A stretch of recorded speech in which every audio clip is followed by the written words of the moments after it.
Kia ora koutou, welcome to South Pacific Muscle. Today there's four of us. It's really nice. It feels balanced, you know. So today we've got Rhiannon, and Rhiannon is a Pukekohe girl. She trains at Waiuku Health and Fitness, it's a family affair. Her mother owns that gym, so it's fantastic. She's a personal trainer with background in soccer and cheerleading, Mike. So you can see it. Get onto that in a minute, yeah. Yeah.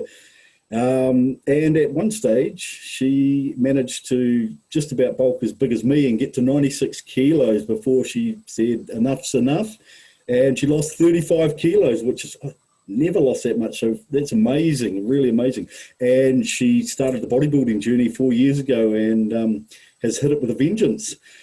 We've got Lara, who is also from Auckland, so Westie, and Lara has 2 adult children.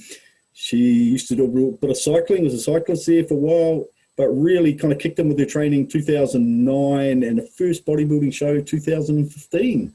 So I think that was my last bodybuilding show, so showing my age. And she works with Giselle McCartney, so a big shout out to Giselle. I miss ya. She's a fantastic lady to work with, so really cool to hear that. Now, both of these two athletes have won their overall classes for the last 2 years respectively. So I guess, you know, it was within 2 years, you've now become a senior face of the NABBA organisation. So we're going to dig into that a little bit later about why people choose to compete with NABBA New Zealand and some of the ways it's different to some of the other federations. I think first off, Mike wants to sort of dig into a little bit of your sporting history prior to bodybuilding and then have a bit of a look at how you both train individually and see the similarities and differences between when you're competing in shape and when you're training for women's physique. So Mike, I'll hand over to you. Yeah, fantastic opportunity to have 2 top class athletes in same but different sports, right? So let's start with you, Rhiannon. Growing up, cheerleading, soccer, how do you think that those equipped you sort of for your later career as a bodybuilder? I'd say it's given me good discipline. I've had a bit more of, especially with cheerleading, I've been doing it I did it for about 7-8 years. So I learned good discipline, training about 9 hours a week. Yeah, but split throughout the week, where like after school, go straight to cheerleading, be a 3-hour session, then go back for a couple of days and then go another 3 hours, and then Saturday, Sundays training, also one-on-ones. So I suppose with that, I've learnt to have good structure and discipline. So I suppose with bodybuilding, you're very structured, you're very disciplined, you're very So those aspects of cheerleading that help you with your movement skills, and therefore your sort of superior helps you with your posing when it comes to the shape class and the movement with the T-walk and so on. I'd say it helps with the flexibility, because basically with shape, and I suppose with all other classes, you have to snap your back in half and yeah. So make really unnatural positions look natural. Yeah. But then at the same time, I've stopped for probably the last 6 years or so. I don't know how long it's been now. So is that about when you started going to the gym and started lifting? Sorry? Is that about when you started the gym and started lifting, moved on to strength training? No, I kind of went off the wagon a little bit with everything going on, school, high school, boys, that side of thing. That's when I gained 35 kilos. And then probably about 4 years ago, I basically had enough and hit rock bottom of my life and didn't enjoy things, didn't want to get out of bed or wake up in the morning or anything like that. And I had always been active and supportive and things like that. So Mum basically said, come to the gym, do something, get moving. And then I fell in love with it. And about a year later, I'd lost 30 odd kilos. And she said, because my mum also competed. So she's like, why don't you compete? And I suppose following mum and watching mum and stuff like that, it kind of motivated me. And I always had it in the back of my mind, one day I'll compete, but never really thought it would go ahead. So then, yeah, I had about 5 kilos to get on stage and did it. And 2018, Counties Manukau, I came second in my first show. So, I think it's fantastic that if you do feel down, rock bottom, you know, things aren't going your way, you know, life's sort of gone off the rails a little bit, that you use something positive like training to kind of sort of drag yourself back up there and kind of make that positive change. That's yeah. awesome. I think that's a really cool point, because we've seen it. I mean, you know, and I guess I've been around for 30 odd years watching bodybuilding shows and living in the gym and all that kind of thing. And I've seen some amazing stories of people that have kind of used it just to grab onto. And I think the structure and the discipline kind of distracts you from things, and you almost wake up at a point and think, oh, things are getting better and there's lots of good stuff happening. So it's really cool to hear that story, and to go from being at that point to being a 2-time national champion is a fantastic turnaround. You know, it's really cool. A real cool story. Yeah. Yeah, I mean, that was the next point I wanted to make, is that only 2 years from rock bottom and you're New Zealand shape overall champion, and then you're off in Germany. I mean, who would have thought? Pretty impressive. Yeah, no, not what I would have imagined or thought where my path would go. To be honest, it was just stepping on stage was just a bit of a milestone, and just trying to find my feet again. And then the opportunity came and I took it, and one of the best experience of a lifetime, I suppose, as well. And I'd happily jump for it again if I got it. And was that first show a NABBA show, or have you competed in another federation before? And NABBA's my home. Yeah. Only NABBA girl.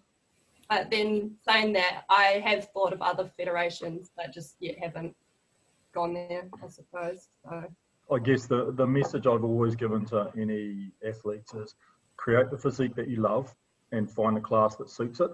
Yeah. Don't try and change your physique to suit a class. You're the one who has to live in your body. So create the one you love, you know. So obviously NABBA shape kind of suits you really well. Good genetics coming from mum, and good application from training for yourself. So you won the overall. German Marianne said, why don't you come to the NAC in Germany? How was that travelling overseas for your first international show? crazy. Crazy. It was, I knew leading up to it that I had to be, I wouldn't say super lean, but I had to be a lot leaner than what it was, what you are for NABBA Nationals New Zealand.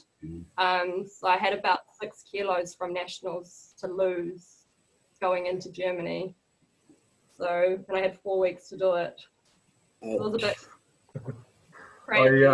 When we did the preview of the NABBA Nationals, we kind of pulled up some photos of you saying, well, this is last year's overall winner in shape. And we found the photos of Germany, and I noticed there was a significant difference in condition.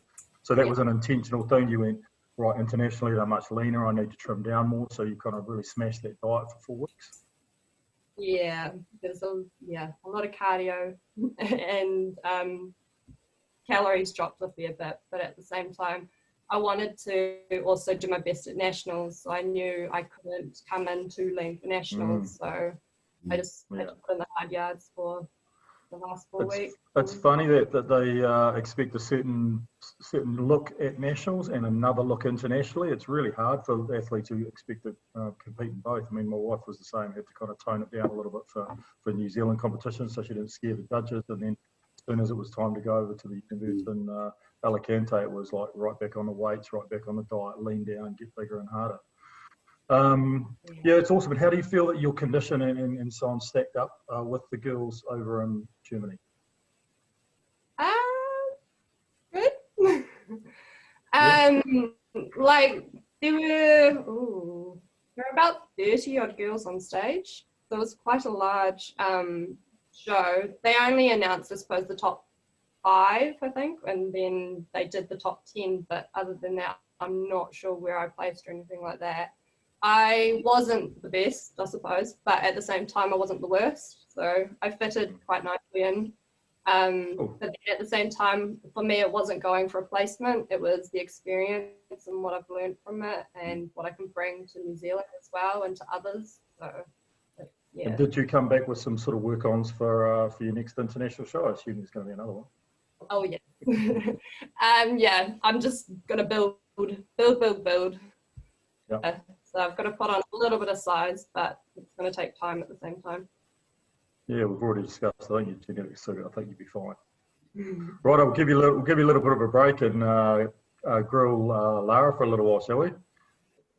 So Lara, same questions really. Like, how did you go? What sports were you involved in as a kid and prior to sort of strength training?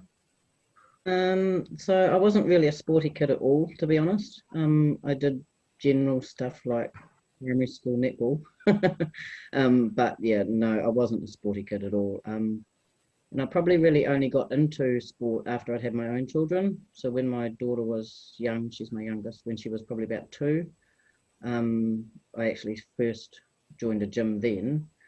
Kind of really loved it, but when we moved away from the area, I wasn't really that close anymore, so I bought a bike and started cycling. So we were quite rural, and got really into that, and yeah, did some kind of, I quite like the long distance road stuff, so we did I quite enjoyed the 80 to 100k type cycles, and from there I kind of started doing some of the small entry-level triathlons. Kind of liked them, but I'm not really, I can swim, but I'm not a great swimmer, so that kind of fell by the wayside, I suppose. I started doing a bit of running as well, so that was kind of a patch. And then in about 2009, I went back and joined a gym again, and that was kind of the start, I suppose, properly of my gym time. But I was in and out of the gym for a few years from then, until really joining back in 2015. Something just clicked and I just kind of fell in love with it then. So 2015 was a good year, Nate. Nate's last show and you guys first. Went downhill for me, but I'm just looking for some clues. When we saw your stage photos, you've got a really nice balanced physique. You've got really good back and shoulders, which is unusual for women. Normally they come to have that sort of shoulder and back development. They come from a swimming background or rowing or something that involves lots of repetition of that upper body. So you obviously build up pretty easily to get that balance. I suspect that's genetic actually. My dad has always had quite a good physique, especially upper body. So I don't know whether that's kind of come from him, but I think I've always been quite strong naturally in my upper body. So it does seem to grow quite quickly. Yeah, nice. Yeah, good work. Have you competed in any other federations, or is it just been NABBA all the way for you as well? So I actually started my first show I did with Lynn Wright and Tony Lingalinga out at they do an annual bonanza, and that was their first one in 2015. So I jumped in and did that after a suggestion from my trainer at the time. Kind of thought, what? But did it and kind of was hooked from that point. So after that, I actually joined NABBA WFF and started with them in 2016. Did a few shows with them before switching to NABBA in the middle of 2017. Yeah. Nice. And did you compete in other classes as a physique all the way through, or did you sort of work you out through the figure? Was kind of, I quite like the physique look, and it was at the time when Lynn and Tony did their show. That was kind of where they sat me within their crew. So I've kind of that's what I like. So it's where I stayed. Yeah. Yeah, it suits your physique. You've got a good amount of muscle and good balance. You come in pretty good condition too. So well done. Thank you. I guess that's why you're the double national champion. hallelujah. Right. Yep. Right. So we'll jump back to Rhiannon. Tell us about your current off-season goals. What are you working towards right now? So off-season, I wouldn't really say it is an off-season as such. You're kind of always on. You training, still training hard, trying to improve and do better and things like that. Off-season, I am possibly looking at going back overseas, not next year, but 22. Also depends on COVID and all that sort of stuff as well, if we can travel. So try and beat my package that I bought for Germany, but yeah, haven't decided which comp to go to yet. I guess that, sorry, I made the assumption that you've got a off-season and then a pre-season as in a cutting phase. So, I mean, we jump forward to that. You're showing that age, Mike. If you've been paying attention for the last 5 years, there's on-season and improvement season. Okay, so it's the new lingo you kids use. I don't know. Yeah. So, I mean, how long do you prep for a show? Sorry? How long do you prep for a show, and what does that look like with respect to diet and cardio? So I suppose for prep, it's about 3 months. It's go from 3 months, I suppose. It's a gradual cut, but at the same time, I don't have to be extremely lean or anything like that. So cardio is not really introduced until probably the last, depending on where I'm sitting as well, 4 to 6 weeks.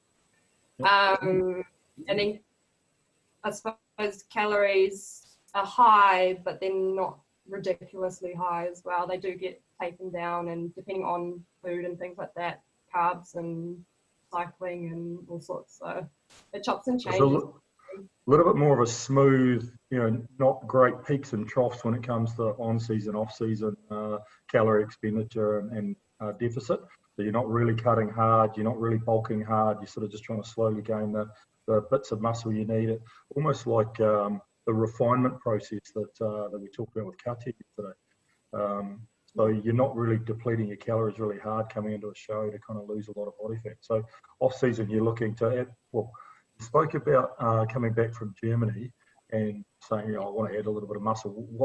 Where do you think you need to kind of add or gain or change? All over. Like the rest of us. Yeah, just evenly keep building, especially my shoulders as well. They're probably my weaker area. But at the same time, we can't really pick and choose where we want to gain muscle as well. So just have to see where it goes. So my understanding of the shape class, I guess go off track a little bit, is that it should be like someone fit, healthy, go to the gym, but they should look at least like they've just kind of walked in off the street. They haven't done a kind of a hard cut for the competition. It's quite a natural look. Would that be fair to say? Yeah, it's a soft. So you've got to look like you've actually been working out, and you've got to have some sort of framework and development under the skin, I suppose. But it is a soft, natural physique. I suppose it's supposed to help with young girls as well, especially. Not get too fixated on cutting. I don't want to sound bad or skinny or anything like that. So yeah, it's quite a natural looking, healthy, I suppose, physique for females. I think it's kind of quite accessible for females, right? I think that NABBA have done a better job of that than the wellness division that was introduced, because I think you and I were looking at those photos saying they're starting to get as hard as the figure girls. So, they're losing that. I mean, the whole concept of wellness, is to put a physique up there that you don't have to put your body in an extreme situation that, is bad for your bone density and bad for all those, hormonal things that, and shape seems to take that into consideration and put a really pleasing looking physique on stage. Must be, relatively hard to train for, because if you've naturally got that kind of nice bone structure, it's about putting an even layer of muscle on top and not getting too lean. So it must be kind of hard to get that balance. Don't get me wrong, training still is pretty difficult, where you're training 5 to 6 days a week.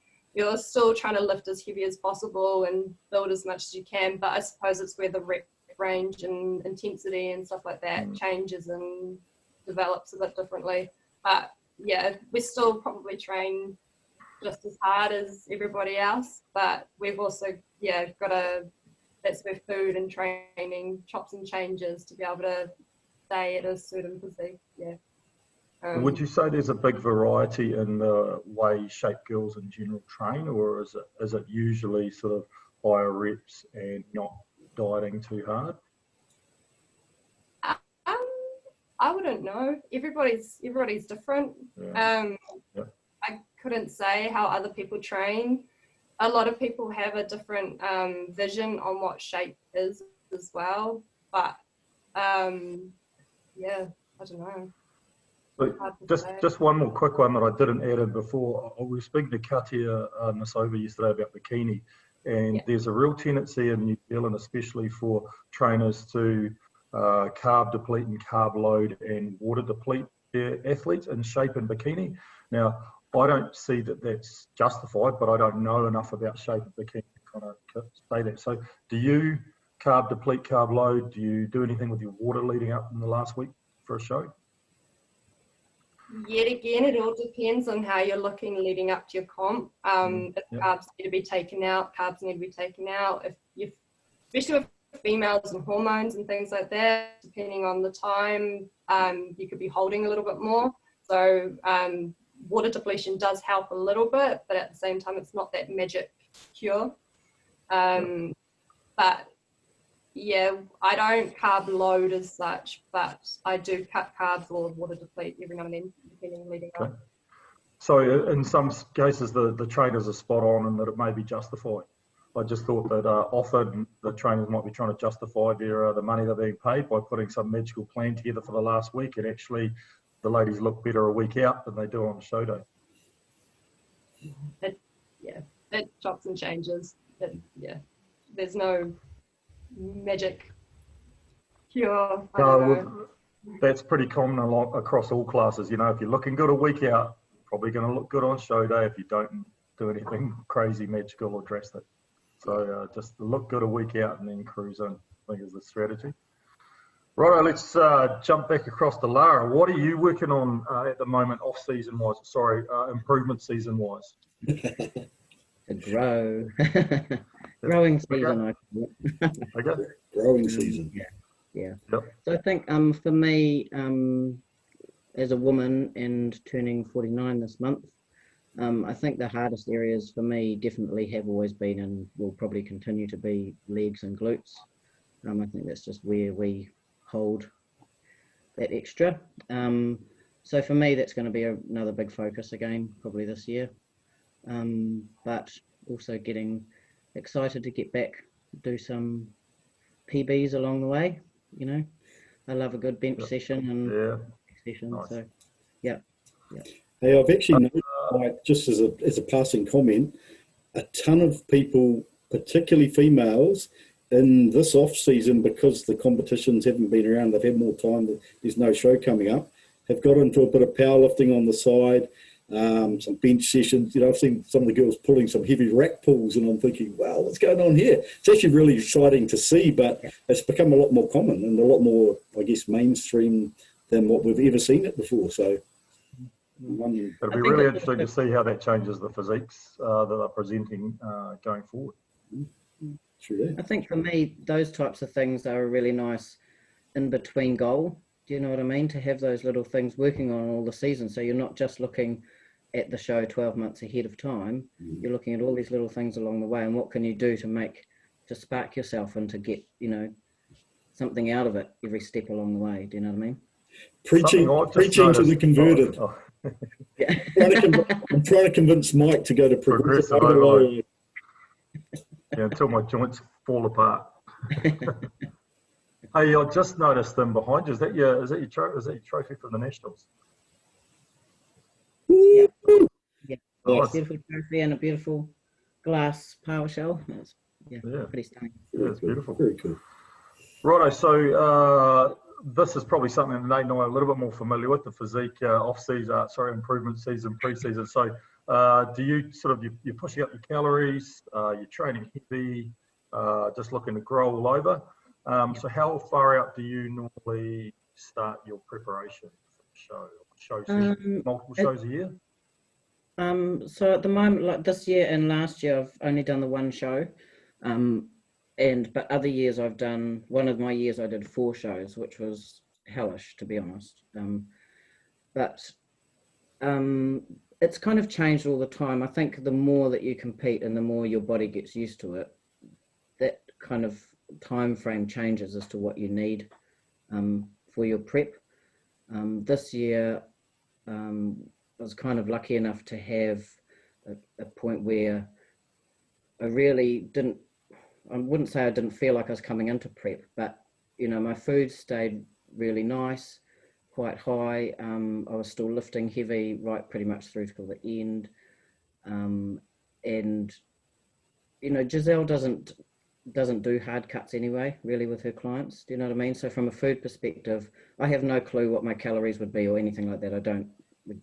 She just gives me a plan. I go shopping, I cook, and I eat, and you know what I mean? You keep things fairly tight in the off season, so you don't have a lot to lose. Yeah, exactly. I work the plan the whole year round, so I see Giselle probably once a month, and we work the whole year. So, you know, from that perspective, I'm eating pretty well, and so she just very gently tapers me in, and really that depends each year. Has been a little bit different.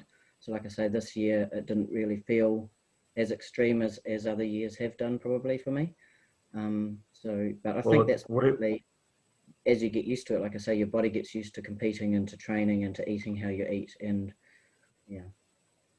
Is that likely to be a result of you having more muscle mass now than you have had previously, and therefore, you know, the diet doesn't need to be as extreme because just doing your weight sessions and generally existing, your metabolism is quite a bit higher? Yeah, and I think, I mean, we tend to, part of what I do is, as it comes into winter and then all the way through, I start to train in longs, hoodies, things like that. So I'm actually kind of almost not doing a cardio, because I hardly do any cardio right up until prep. I wouldn't do cardio, but it's kind of, it keeps that everything going, you know, it keeps you nice and warm, and your body actually using everything that it can in there. Do you know what I mean? Yeah. So I think that does really help. I think it's helped me anyway, over the last couple of years, to just maintain that structure. I've heard that a lot recently, and you know, people saying, you know, by keeping hot, and whether it's to do with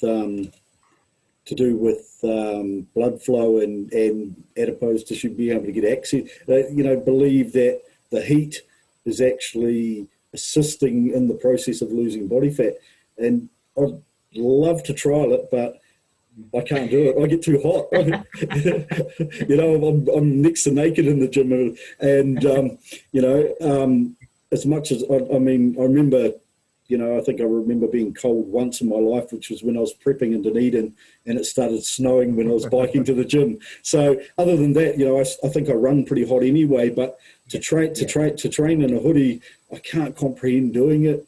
But I'm hearing it a lot, and it has popped up, you know, internationally and as well with some of our local athletes. Mike, do you know much about it? No, same as you. I've just heard it referred to a few times in a podcast. Some athletes really like it. Lots and lots of gear on, wraps and things over the top of their hoodies and so on, getting really hot. I think it's something you definitely have to get used to. I'm the same as you, Nate. You know, I start in a hoodie, but I get pretty hot pretty quick and have to strip down to the old stringer or something, you know, if I'm in shape. Yeah. Hey, so just moving on. I mean, I'm a big fan of NABBA. I've done some judging with them, and my wife and I went over to the University of Alicante in 2007. So I'm a big fan of NABBA. I love the federation. So can you guys tell me why you choose to compete in NABBA, or how it contrasts for you, Lara, with the other federations that you've done? You know, why do you choose? Well, aside from being the national champions, you kind of have to come back. But why choose NABBA, and what puts NABBA ahead for you guys? I suppose for me, when I started with NABBA WFF, there weren't really any other physique women competing with them at the time. So I found it, I know that, you know, part of it is looking at your own progress all the time and judging yourself on what you were the time before, but it is very hard to go to a competition when you've worked your butt off, and to step on stage and be the only athlete actually in the whole physique class. So it's kind of like getting a, you know, participation award. Do you know what I mean? You really don't know, you know, you're entering a competition, so you want to have at least one other athlete to compete against. Do you know what I mean? So from that perspective, no, you at that time, no, you don't. I for just me, came second, so I just came second at nationals. So yeah, but yeah, I think for me, I don't know if that's increased with them now, but for me at that time, it didn't feel like I was benefiting from it, I suppose, and so I made the move to NABBA because they do have, you know, more women that are competing in the physique arena. So that was my motivation to begin with, and I've just really loved it. You know, they're like a big family. You know, Giselle didn't have one year, didn't she? Sorry? Giselle didn't. I'm pretty sure Giselle didn't have one year. Yeah, Giselle was NABBA. Her and Tina won a number of titles as well. So you would have, you know, come across them. They had some really good athletes. I mean, they've traditionally, and I say traditionally, I went to my first NABBA show when I was 15, so some time ago, 30 years ago. But they've always had very strong figure women, and I guess, you know, a good figure woman, they do tend to move up at the classes as they proceed and get a good size on it. So, you know, it sounds like it makes sense for you, which is, I guess, highlights the point, Mike. You know, find the federation that suits you and the package that you want to put on stage. I'm looking for one that takes short, fat, balding men. So. Right. So Rhiannon, NABBA's your first federation. I mean, you found a home there pretty quickly. You found a class that suits you really nicely. You've already competed internationally for them. What is it about the sort of the people, the field, the competitions that kind of enjoy with NABBA? It's hard to compare because I haven't been elsewhere, but I just love the atmosphere. It's like a home. Like, everyone's so friendly and you just feel so welcome there as well. And everybody just looks at you as a big happy family. So you meet so many wonderful people through it. So it's a bit hard to say because I haven't been elsewhere. So. No, I agree with that though. Yep. Righto, Nate, should we jump on some Instagram? Yeah, what we'll do is we'll have a quick look at these Instagrams and get a few comments on a couple of photos, eh? Right, so here we have Rhiannon's Insta page. So for those people that want to follow this two-time overall champion and see her journey going forward, possibly again to the international stage in 2022, this is the place to see it. So if we have a quick look, we'll have a nosy at some of your photos, eh? Oh, wow, transformation photo. Talk us through it. So that was back in the party days, I suppose. I'm wrestling my sister. Yeah. Yeah, I'm wrestling my sister. So that was me at one of my heaviest stages at 96 kilos. And then now my most recent comp pick at NABBA Nationals 2020. So, yeah. Nice. Notice the tattoo on your ribcage there. I got one in the same spot. What's yours say, or what does it signify? So it's actually my surname, Lelieveld, but it's Dutch as well. So it also means field of lilies. So it's a little bit more personal, and also in case I forget my last name. If found, please return too. Absolutely. Yeah.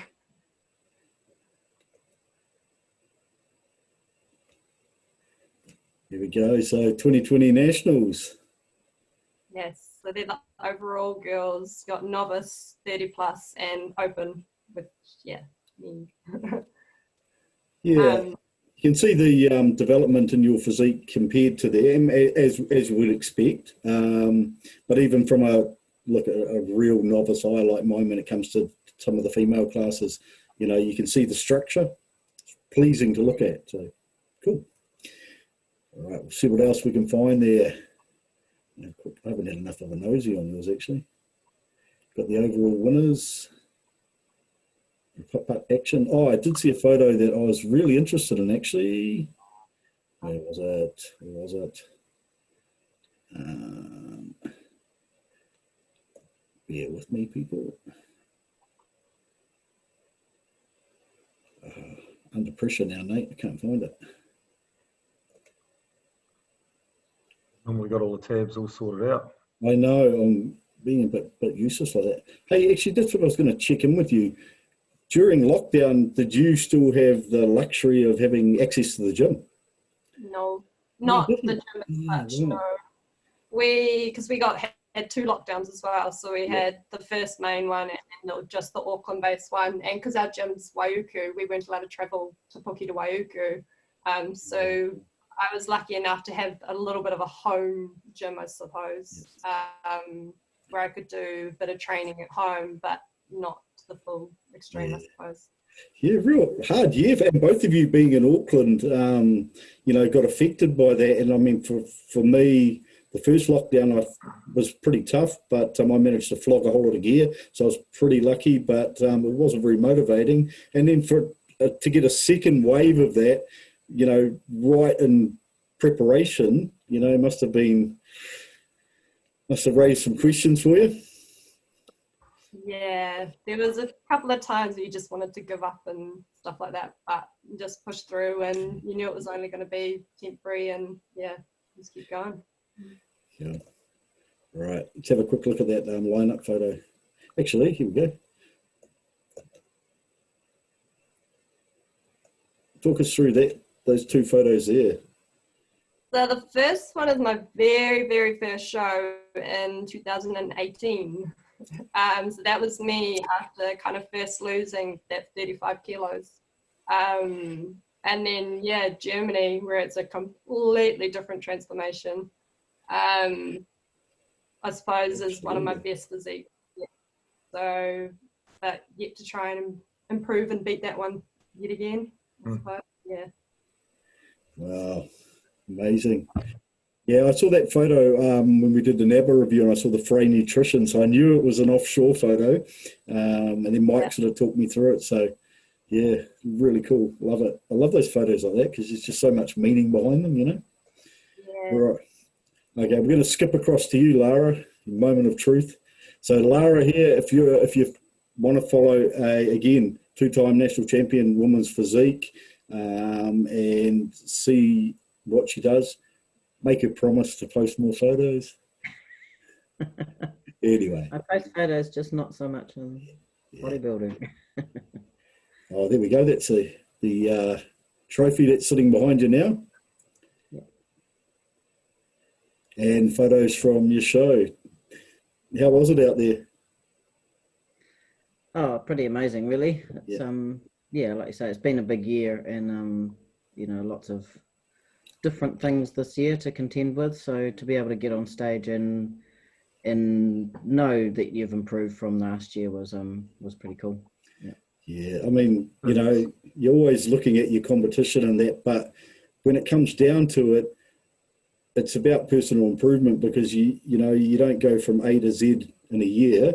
It's a long game, and but walking up there looking the way you looked, you must have been pretty confident getting up there and quietly. I know you're very you like most of the physique women, you know, they don't tend to be overly extroverted, and you know I think they let actions speak, and your actions in that speak. But you must have been quietly chuffed with yourself. Yeah, look, I was really pleased with what I was bringing to the stage. I think though that, you know, even when you're out the back, you're backstage, and you know, I tend to keep a bit to myself, but you know, kind of head down in my own corner. But you know, you notice the other athletes, and you still don't really know. You kind of see people, but you don't really know what they're going to look like once they're posed. Yep. So I think you can't take anything for granted. Do you know what I mean? You still have to go out there and work for it. Yeah. And even when you're on stage, because you're side by side, you still don't actually know what the other athletes look like, really. Do you know what I mean? So they might have some awesome posing that suddenly just pops everything out, and you could be a goner. So yeah, you don't take it for granted, you know. Yeah. I was really when we did when we did the review show, I know we brought up these 2 pictures here, and I said, you know, that's a bodybuilder's bodybuilder. You know, you've got fantastic narrow waist and V shape in your lats, and your arms are good. And then from the back, there's so much detail across your back and even your calves and strength. So that's impressive. That front one, I looked at that and thought, if you blacked it out and made it a silhouette, it would look like one of the bodybuilding silhouettes that you can buy on clip art and that. Just got that beautiful shape. So well done. Really cool, man. Really good for you to get that recognition as a physique woman too. So very, very cool. Right, people, we'll jump off that because I want to go back to you, Rhiannon, and just get you to sort of have your moment to thank those people that you want to thank that have supported you during the process and got you to your second title. So the floor's yours. My number one, I suppose, is my mum, Linda. She's honestly my rock, been everything for me, my coach, my trainer, my therapist, I suppose. She's been there for my ups and downs, and I honestly couldn't have done it without her. And then, yeah, Karen McGough, my nutritionist, and also Giselle. She's helped me along the way as well. Also helped me get on stage to Germany. Those two, honestly, they do everything, do the maths, do everything for me, and I just get told what to do and I do it. So, yeah. It's nice having that. Yeah, Sorry, Mike. Sorry, no, you're also, you're a personal trainer yourself, so you're used to telling other people what to do. Yes. Right, so when you get ready, you need to be told what to do, but you're right there ready to tell other people. So if you've got any aspiring shape girls, contact you through Instagram. You work online as well as in the gym? Yes, I do. I'm happy to help any girls that need a little bit of guidance, posing, etc. Also training. I do have basic background in nutrition, but at the same time, it's not my specialty. So, but personal training definitely, and shape, yes. I can always, don't really want to have a bit of a competition, but at the same time, I'm happy to help. Awesome. Right, Lara, floor is yours to thank those special people that have helped you on your journey along the way. Yep.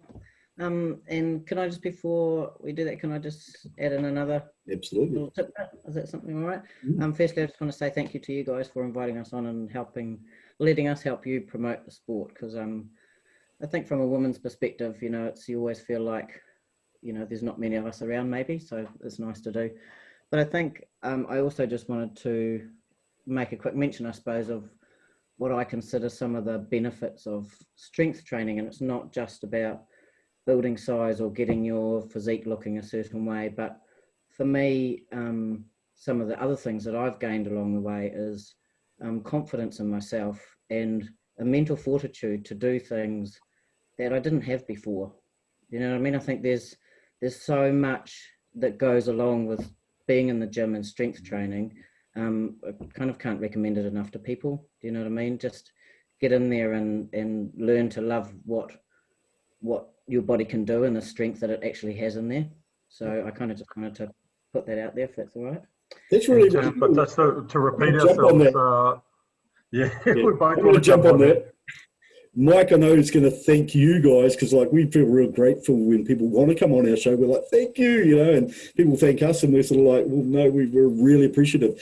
But the other thing I want to say is, absolutely with you on that point. And funny, I was having a conversation with Rhiannon, and she talked about being terribly shy before she did figure. And I said, when I first started as a secondary teacher, I was so shy that in staff meetings, if I had something to say, I'd sit there and I wouldn't say anything. But when I walked on stage as a bodybuilder, one year I decided that it was my 60 seconds and I was going to, and that confidence I got from that experience has sort of flowed through, and I just slowly filtered into other aspects of my life. And I think the self-esteem you get from that is amazing, as well as all the other skills. I mean, your organisational skills have to be spot on. But I really, really appreciate you honing in on that point, and I think it's really cool. And yes, we want to see more women in the gyms. Very inspiring. Yeah, I wanted to jump on a different point, actually. I do want to thank both you guys for coming on, but I figured we'd finish with that. You were the strength training, the benefits to women, the bone density, the increased base metabolic rate, all those things, that the benefits that they gain. I think the big fear for women starting out is, I'm going to get too big, I'm going to get too muscly. it's really hard to get big and muscly. It's taken you a long time of discipline and hard work. You don't wake up one morning and go, oh my God, where are these muscles? How can I get rid of them? Yeah, no. It takes a lot of hard work and time, you're right. So yeah. But if you see that coming and you don't like it, you can just back off a little bit. It's not like the muscles appear out of nowhere and they're stuck there. Yeah. I wish they did. Wouldn't mind a bit of that myself. But. Cool. So I suppose I just want to, if I can do my shout out then. So firstly, I just want to shout out to Functional Fitness for it's my gym on the shore in Wairau, and they've been really awesome and supporting me into the comp and stuff. So really appreciate them. Obviously Giselle at Fuel for Bods for all her guidance and knowledge, and just tells me what to do. Like you say, Rhiannon, she's brilliant. And then of course, I suppose, obviously my family, they're always behind me. And then lastly, Paul, who not only trains me, but deals with the good, the bad, and the ugly that goes along with a bodybuilder. So, thanks everyone. We all need our therapists and generally our training partners and our coaches and things. But I also thought it'd be a great point for you guys, and I'll do it on behalf of us, is that we need to recognise NABBA and some of their long-serving, hugely long tenures in that federation. Guys that have been there since I was a young fella, which is some time ago, and they put a lot into it. So a big shout out to all the NABBA officials, to all the helpers that got the first show of the year off and made it a great show. So thank you from us, and thank you from the athletes. Right. Look, we're going to sort of close up now, but I really, again, want to say thank you. I know I've said it, but really cool to have you guys on.